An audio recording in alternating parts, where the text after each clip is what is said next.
Почти 2 недели назад мы получили весьма нешуточное обновление на День Дурака, которое дало нам надежду на появление будущих миссий в Counter-Strike 2. Однако сегодня мы поговорим о новых утечках касаемо данной темы, что планируют разработчики и как это будет приблизительно выглядеть в самой игре, а также о дополнительном дропе в CS2 и будет ли новый дополнительный пропуск для миссий. Так что приготовились внимательно слушать, смотрим спонсора и погнали. Представляю вашему вниманию GiftDrop, где можно отлично провести время, открывая различные кейсы, от обычных до самых уникальных, дабы испытать удачу и получить классные скины. На сайте сейчас проходит ивент, где вы дополнительно можете выиграть скины, а для того, чтобы участвовать, нужно зарабатывать особую валюту, открывая новые тематические кейсы. Помимо этого, на GiftDrop можно один раз за 72 часа крутануть барабан бонусов, где можно получить либо плюс к депозиту или бесплатные прокруты. А еще на сайте также есть и бесплатные кейсы, которые вы можете открыть, если в течение 24 часов пополнили свой кошелек на определенную сумму. А если ты при пополнении еще и используешь мой промокод, то получишь 40% к депозиту. К тому же появился удобный способ пополнения через карту с минимальной суммой в 25 рублей. Так что не теряй времени и переходи по безлимитной ссылке в описании, которая также подарит вам $2 на баланс. Ну что же, если вы смотрели мои предыдущие ролики и в целом следите за новостями, то уже знаете, что в обновлении от 1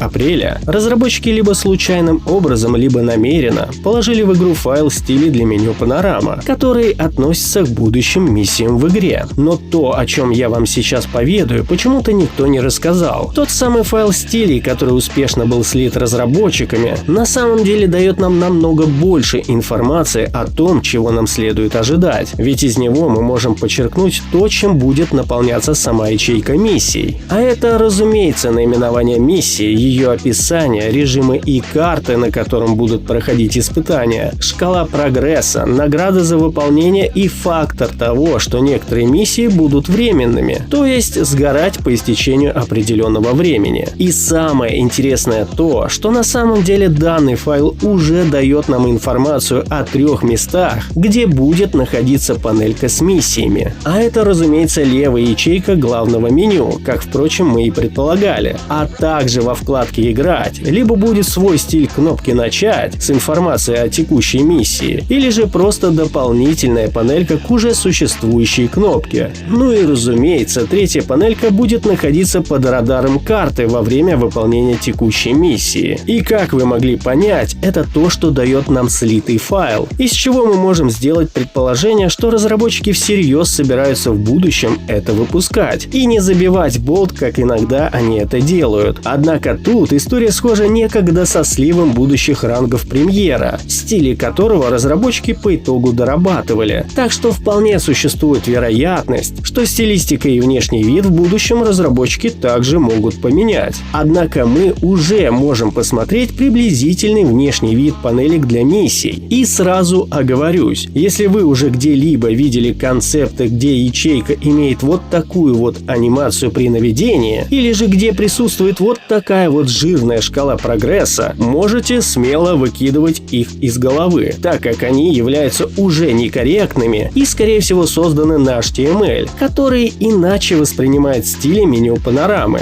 потому что в самой игре при использовании стилей из слитого файла анимация ячейки выглядит так, а сама шкала прогресса тоненькой и аккуратной. Ну а теперь давайте посмотрим на мою попытку воспроизвести панель из главного меню. К сожалению, стили не дают нам полный скелет разметок наполняемой информации, так что некоторые вещи могут не соответствовать видению разработчиков. Однако приблизительно это будет выглядеть так. И если я не поленился, то на экране сейчас несколько вариаций, которые используют стили слитого файла в точности, но со своей разметкой наполняемого контента. И как вы видите, сама ячейка миссии будет еще иметь и свое арт-изображение на фоне, у которой также есть анимация. При наведении она, разумеется, увеличивается, а при нажатии запускается поиск, и сам поиск будет выглядеть так. Другие же панели, как кнопка для вкладки «Играть» и панелька уже текущего выполнения в игре, хоть и используют тоже наполнение, но внешне будет слегка отличаться, так как из-за размеров сама кнопка просто не вместит в себя некоторую информацию. Ну а панелька текущего текущего выполнения в игре и вовсе будет без фона. По крайней мере, так на данный момент прописано в стилях. Ну а теперь бонус-прикол. Пока я сидел и разбирался, как это правильно воспроизвести, заметил, что можно данные стили, не меняя им параметры, использовать вот так. Ничего вам это даром не напоминает? И да, это стили из нового слитого файла. Ну а теперь немножечко спорных моментов по поводу награды за выполнение миссии. Хоть в стилях они и прописаны как XP Reward, что в принципе схоже с наименованием магазина Арсенала, так как в файлах он именуется XP Shop. Это дает нам намек, что награды могут быть звезды, которые можно тратить в данном магазине. Однако XP Reward еще до появления магазина Арсенал можно было интерпретировать как еженедельную награду, то есть сам дроп, что вполне может быть так, что награды могут быть иногда и не звезды, а какой-нибудь рандомный дроп какой-либо коллекции. Тем более, что в обновлении от 1 апреля они изменяли функцию и иконку для создания паков коллекции, которые внешне выглядят как подарочки, что дает возможность на появление новых подарочных сетов, которые работают по принципу дропа, или дополнительный дроп, который будет падать за миссию. Но больше я все же склоняюсь к звездам. Ну а второй спорный момент — это то, что также 1 апреля засветилось использование API для миссий, и на нем на данный момент работает магазин Арсенал, поэтому, скорее всего, миссии будут плотно с ним связаны. Однако встает вопрос, внедрят ли разработчики дополнительный пропуск для миссий, или же пропуска для магазина Арсенал будет достаточно, ведь API они используют один и тот же. Что ж, на этом у меня все. Всем огромнейшее спасибо за просмотр.